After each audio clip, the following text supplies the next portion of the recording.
walaalkay Big Bro aad u mahadsan yahay walaalahana daawanayo shakhsiyaadka qalbiga wanaagsan waxaan leeyahay soo dhawaada walaalkayga Xasan Toob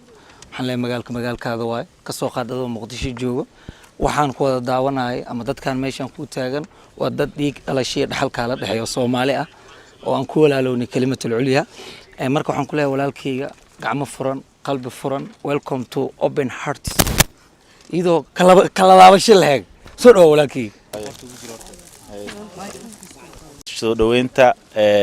ninkii dadka u kala kicin jiray oo caawa loo kala kicinayo Xasan Toob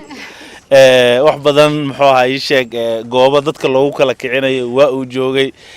qofaan shidneen waa shidantaa waa dhahay laakiin caawa asaga u shidantaa maqaaxidan waxaan ku sugannahay garoonka Jomo Kenyatta halkan waan ku soo dhaweynaynaa walaalkeen magaaladii ayuu nooga yimid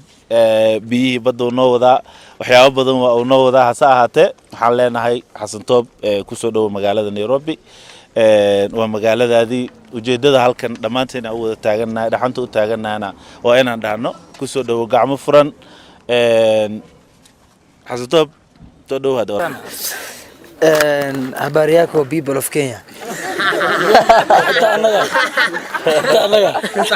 maxaa gadaashay wax joog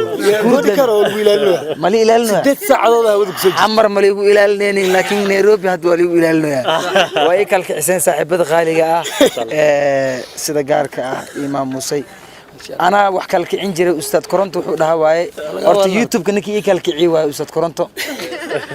أنا كدي بكالكعسان بالله أنا ذاتك وكالكعي ما شاء الله ما دام أنا كالكعجر أنا لي كالكعي فرحت وين يتاعي ليرجلين ويقفك ورالك أنا إنسان وكالله تاجر ونكسن تاعي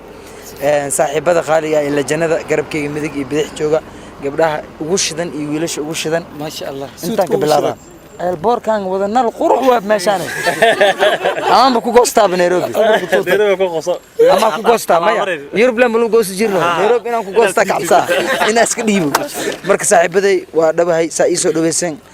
وكلك عجري ويكلك حسن بابا هذا أم سنتين